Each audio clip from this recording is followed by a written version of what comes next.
ఓం శ్రీ సాయిరామ్. భగవద్గీత అన్నిటినీ క్రోడీకరించి సంక్షేపముగా 4 వాక్యములు చెప్పుకుందాం. ప్రతి జీవియు ఘనీభవించిన ఆత్మస్వరూపమే కానీ దేహము కాదు. కానీ చిత్తశుద్ధి లేని కారణముచే మనసును గట్టి అపరోక్ష జ్ఞానము కలుగటలేదు.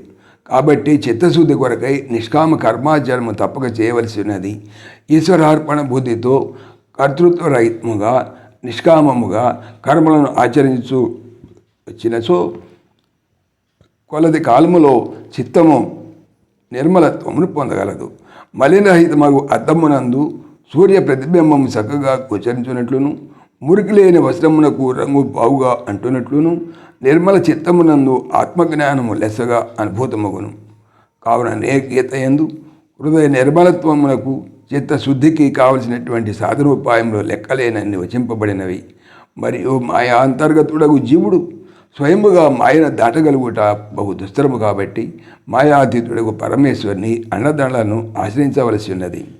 కనుక భక్తియు చాలా ఆవశ్యకమే అవును. నిర్మల భక్తితో కూడి భగవాని నామ సంకీర్తనము, జప, పూజ, ప్రార్థనాదులు సెలవుచుండవలను. ఏ భజంతి తుమాం భక్త్యా మైతే తేషు చాప్యహన్ అని భగవంతుడు తెలిపినట్లు ఎవరెవరు భక్తితో సర్వేశ్వరుని ఆరాధించుతుందరో వారిని భగవంతుడు అనుగ్రహించును. అట్టి అనుగ్రహముచే సాధకుని యందు బుద్ధియోగం అనేటువంటి అపూర్వ వస్తువు వచ్చి చేరుతుంటుంది. దీన్ని మీ బుద్ధియోగం అంటాం. దానిని కూడా ఆత్మజ్ఞానం కూడా అంటాం. అది కలిగినప్పుడు మోక్షమిక దరిదాపులో ఉంటుంది. ఈ విధముగా పుణ్య కార్యాచరణము, నిష్కామ కర్మము, అచంచల భక్తి మునుగునవి క్రమముగా జీవునకు జ్ఞానోత్పాదనమందు మికుటముగా సహాయపడుతున్నవి.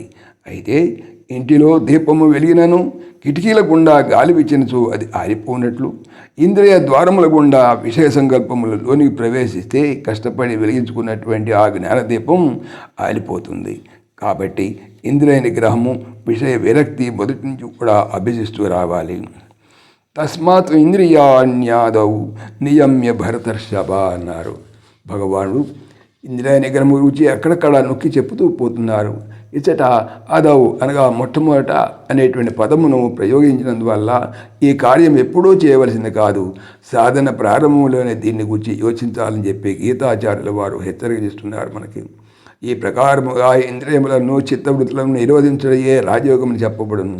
ఈ విధముగా నిష్కామ కర్మ, భక్తి, రాజయోగములచే చిత్తమునందరి భయంకర దోషములైనటువంటి మల విక్షేపములను పోగొట్టుకొని నెమ్మదిగా ఆత్మవిచారణను ప్రవేశింపవలెను.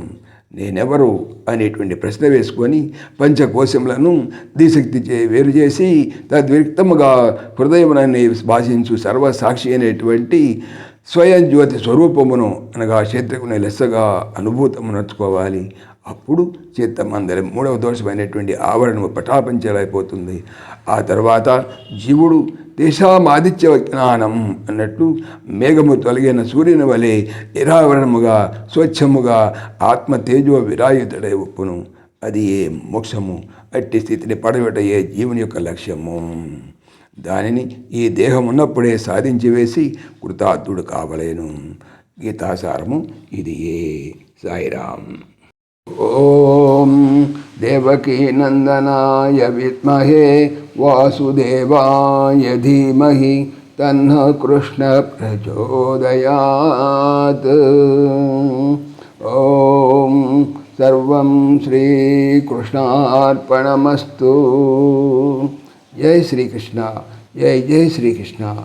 ఆత్మీయులకు మనవి, శ్రీకృష్ణ పరమాత్మ ఈ ఛానల్తో పాటుగా అనంత మహిమల శ్రీ సత్యసాయి అనేటువంటి మరొక యూట్యూబ్ ఛానల్ చేయిస్తున్నారు. దీనికి సంబంధించిన లింకు డిస్క్రిప్షన్లో చూడవచ్చు. జై శ్రీకృష్ణ. జై జై శ్రీకృష్ణ.